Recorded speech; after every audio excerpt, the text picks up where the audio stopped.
Hey everybody, welcome to my channel. My name is Andrew Van Beek and I'm a professional photographer based in Ottawa, Canada.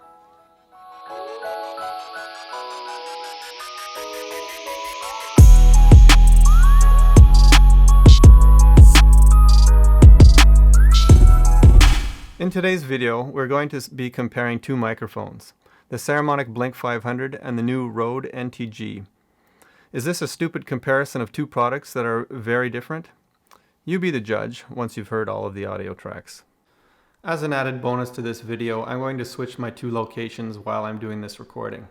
I'm going to start off in my basement, which has a lot of sound deflection and the ability to absorb sound in all the walls and all of the stuff that's in there. So it'll sound quite different to where you're hearing me right now. In this spot I have a hardwood floor, I have drywall walls, I have everything is reflecting sound like crazy. This will give you the chance to see the difference between the sound when you're in these different environments and how you'll also have to think about how to sound treat the room. Today's video has two specific purposes.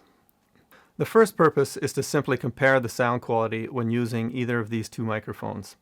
While I can't really describe the quality with my limited audio vocabulary, I can certainly switch between the two audio tracks so that you can hear it for yourself. This way you can decide what you think and which one is better for you.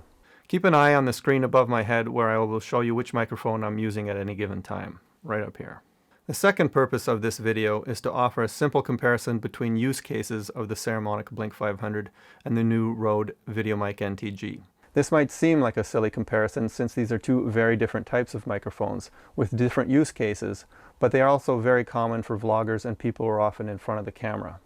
The Blink 500 is a wireless mic and transmitter that's made to attach right to you. If you're in a hurry, it has a microphone built right into it, or you can plug in a lavalier mic to be a little more discreet and get slightly better sound quality. You can see one right here. The receiver plugs directly into your camera and can extend your range for as much as 100 feet with line of sight. Another benefit of this setup is that it comes with two microphones that both record to your camera simultaneously. This is quite convenient for when you are doing an interview between two people and also useful if the people being recorded are moving around a lot. Obviously the microphone stays in the same place relative to your mouth at all times.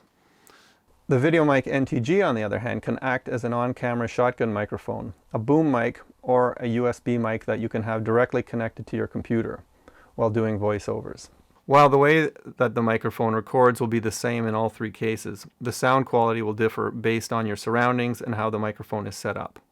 What you're hearing during this test is the VideoMic NTG set up on a boom just out of sight above my head and slightly in front, right here.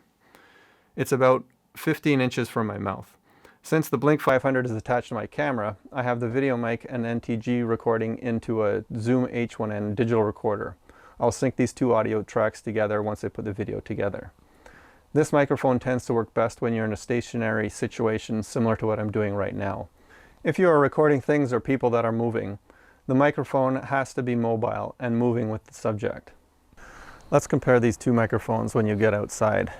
Again, we're using the Saramonic Blink 500, using a transmitter and receiver wirelessly with this lapel mic, but also I have the Rode NTG video mic connected to a boom, but it's at camera level, so it's acting like a shotgun microphone. The sound quality is probably pretty much the same at this point, at least in terms of volume, and quality we'll see in a second. But what happens when I walk around? When I walk around, you can see that the sound volume on the lapel mic and the Blink 500 stays very similar, where the Rode NTG VideoMic NTG starts to get a lot, let's say, crappier. So if I keep walking, you'll notice that it changes dramatically, and that should give you a pretty good example as to why you'd want to use one microphone over the other given circumstances of wanting to be mobile. Let's have a listen, and then you can tell me in the comments below what you think between the two. So how can these two devices be used together? Well, one of the problems when using a boom mic is how to connect the microphone to the camera itself when you don't have a digital recorder. The typical method would be to use a long audio cable between the microphone and the camera, as I'm using right now. This isn't a big deal when you're relatively close by, but it can be a pain if you're 20 feet or more away. The other option would be to connect the camera and the microphone using a wireless connection. And guess what? The Blink 500 has a wireless transmitter with an audio jack. Right now I'm using a wired connection, but I'm going to switch over to the Blink 500 transmitter connected to my VideoMic NTG and see how that sounds. So now what you're hearing is the VideoMic NTG connected to my camera wirelessly via the Blink 500 transmitter. So what do you think? Which microphone do you think sounds the most pleasing, and could you hear any radio interference when using the Blink 500 to connect to the Rode VideoMic NTG? Leave your comments below and let me know what you think. Thanks for watching and listening, and see you next time.